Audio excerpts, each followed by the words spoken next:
Sorry guys, a lot of net issues happening today. I don't know why. Let's continue on. I'm gonna mute now.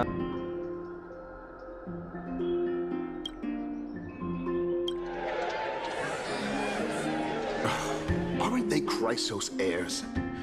They're supporting the Council of Elders instead? It's clear from the start that these heroes do not get along well in their group. All the more proof that Aglaya isn't fit to speak on behalf of every Chrysos heir. I am in favor of Era Chrysia. Era Chrysia! Era Chrysia!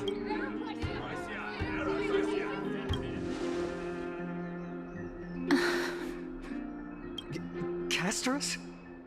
Why are you standing over there? You finally arrived, Anaxa. So have you, Cass. Don't worry, Aglaya. Well, I know that you have many queries. Could you continue to converse like how the citizens normally do? Tell me, dear citizens, if we successfully retrieve and return Thanatos' core flame without anyone passing the Death Titan's trial, what would happen next? The answer is simple.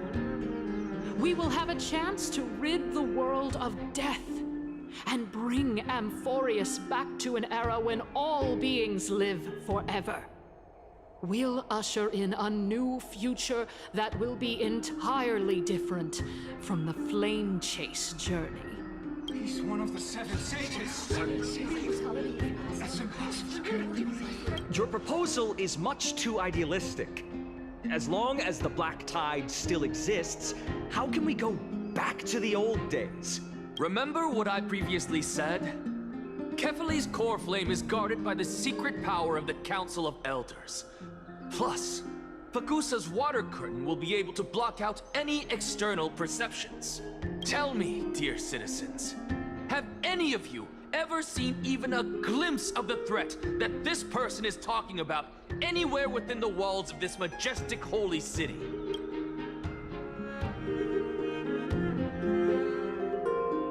Oh. Could it be that you heard that from the Flame Reaver themselves? Citizens, let's loudly sing the blessed hymn. Oh, beautiful old world, where are you now? Oh, legendary Erechrysia, return to the mortal realm! After the destruction of the three Titans of Calamity, the flame chase journey will have to end.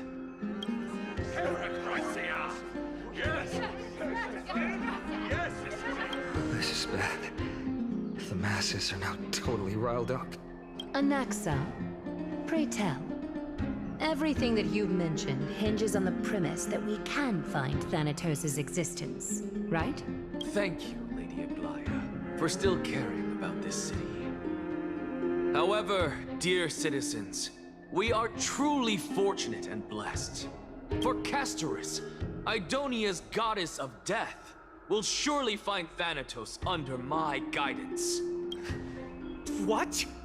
With that, I solemnly promise that the core flame Lady Castorus brings back will be personally managed by the Council of Elders. Thereafter, if we are able to garner the support of all of you at the Citizens' Assembly, we shall spare no effort in ensuring that the Erechrysia will return to our world once again.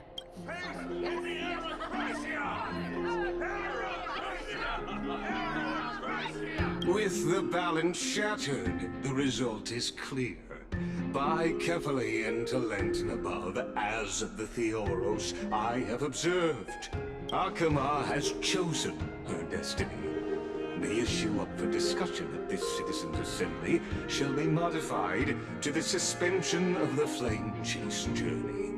This resolution shall be put up on the Wall of Heroes, such that all citizens are aware of the city's way forward. Aglaya, dear Aglaya, what has caused your heart to soften? You also don't seem to be as quick-witted as before.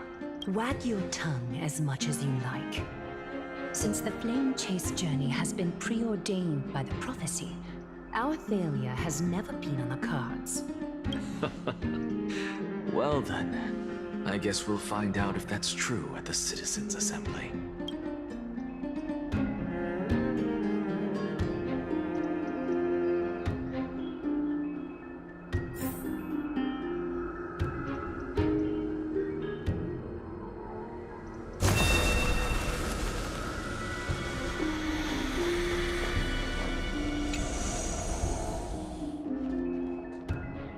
Well, it seems that when I sent you to look for a Naxa, I unintentionally facilitated your partnership with him instead. My apologies, everyone. I know that you have many questions to ask me. I will answer them to the best of my knowledge. In that case, please tell us as much as you can. In actuality, he showed me a past that was both long and heavy. The reason I say this is as I've mentioned earlier. The answer was hidden in my journey unto death. Anaxa, you were in the Netherrealm? Yes, I am but a living dead man now. But that's not important. What truly matters is, I overheard a conversation between heroes.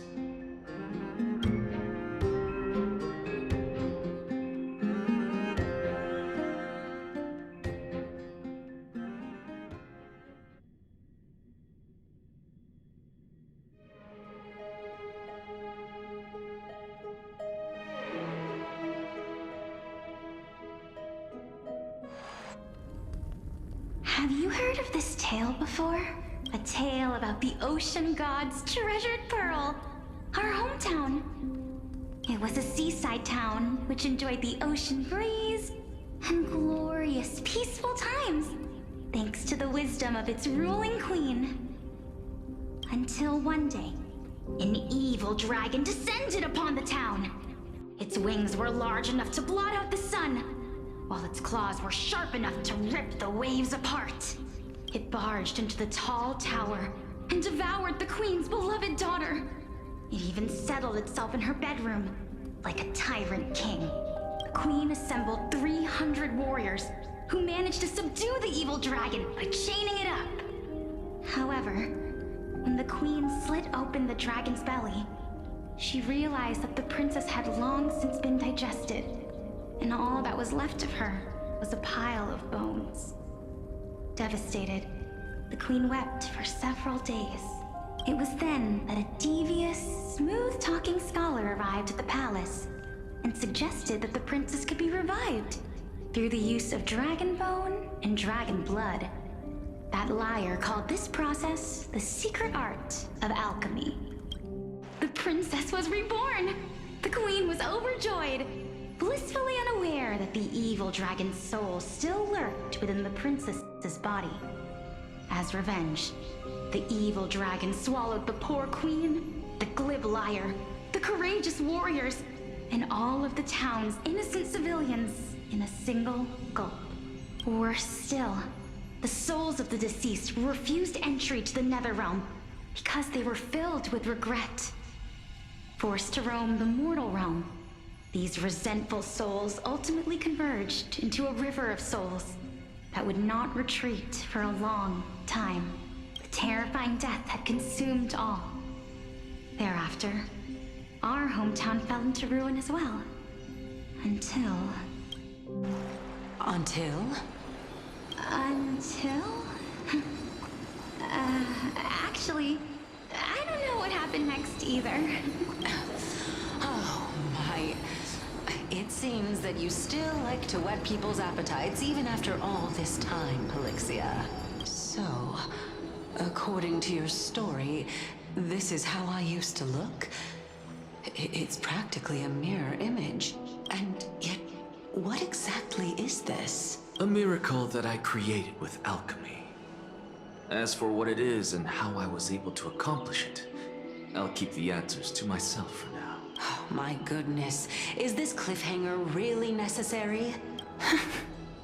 Quiet, Titan.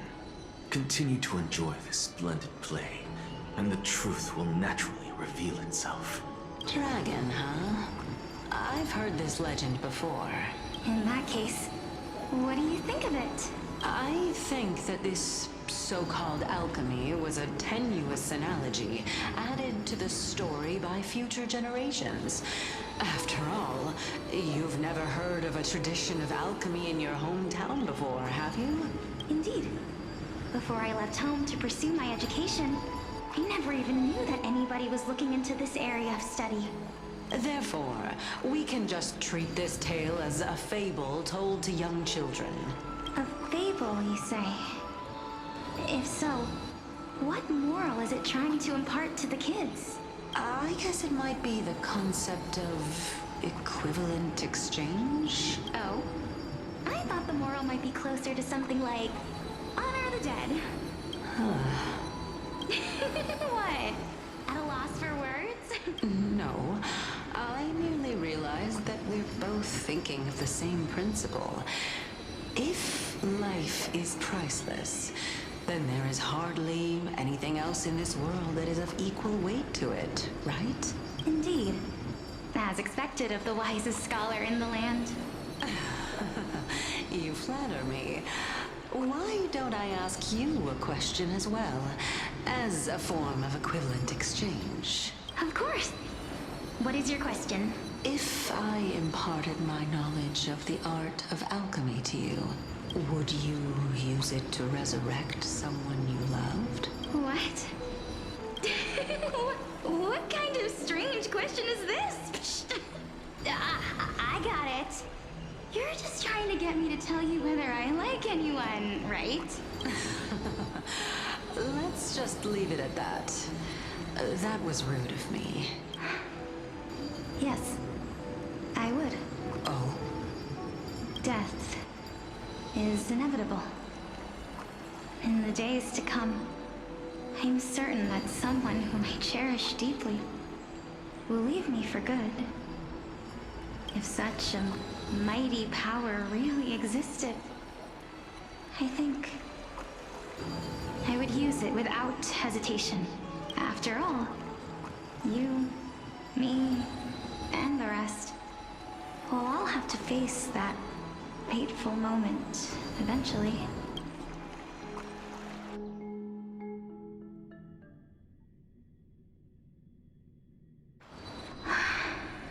My time is finally here. However, perhaps because of my firm belief in the immeasurable value of life, I am unable to complete the trial. You shall wither, and through that, the dead will sprout again from the remains, and be reborn with the dead flame. It is a pity that fate is such a cruel mistress. Is there no other way of interpreting those words? I'm afraid that the meaning is clear. Between my sister and me, one must pay the price. Our trial can only be completed when the one chosen sacrifices her life. I'm afraid that the prophecy might even have selected a pair of twins for this exact purpose. Fortune makes fools of us all. My sister is prepared to sacrifice herself. And yet, I can't do the same. How absurd. My time is almost up, but I'm still afraid to welcome death. What should we do? If I'm ultimately not able to make up my mind... Since Chaos is willing to guide all of us and leave this trial to the end, there is still plenty of time for you to ponder. That's right. Don't allow the fog of an uncertain future to cloud your mind. Trial, prophecy, the topics that they're discussing seem familiar. But these three people must not have left their names in the epics. Otherwise, I would have some recollection of this. Amphoreus' history before the Titans were born was complete chaos. Is that not strange by itself? I have long held 3 hypotheses about this. However, let's continue watching for now. Calypso, Polixia, and this warrior. I seem to have met him somewhere before. Regarding this matter, Nias, are you confident that you'll complete your trial? Of course. Though, I am worried about what will happen once I've emerged victorious.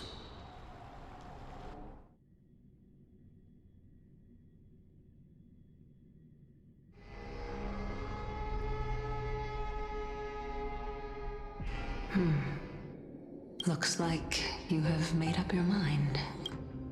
Yes, this is the safest course of action. Completely separating courage, honor, tenacity, sacrifice, and reason.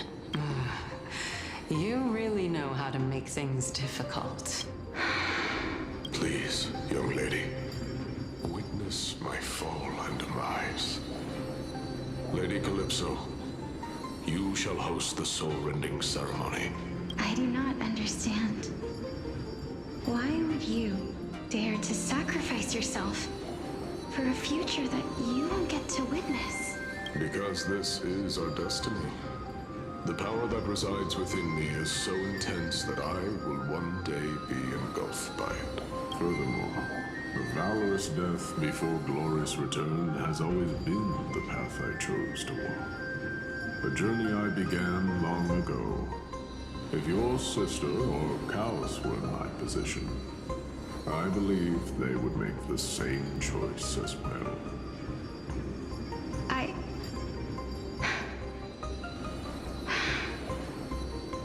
I'm not that brave.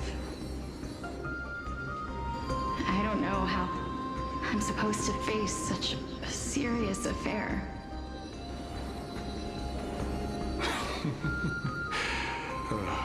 Despite being Death's chosen one, it seems you still don't know how to face it. Let's chat, young lady. Perhaps I shouldn't end my journey so hastily. Since there's still time, I'm not worried about letting fate wait a little longer. Of course. This warrior is Lord Nias. As the embodiment of Nikador's divinity, he entrusted his life to us and allowed humankind to end his madness. That means that what I'm currently seeing before my eyes is, in fact... Looks like one hypothesis of mine has already been proven true. These heroes are the true forms of the Titans, before they attain their divinity. If so, the chosen one of death that he speaks of is actually... Polixia? Is the previous form of Thanatos? But her appearance... If this is true, as long as we can find out where she went, we'll naturally be able to figure out the location of the Death Titan.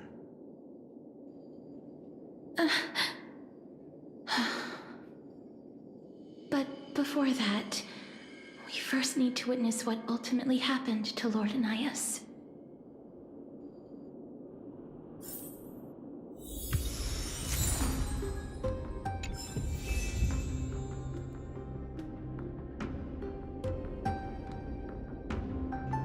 Okay, I'm gonna end the video here and gonna continue on the next part. Take care guys, bye.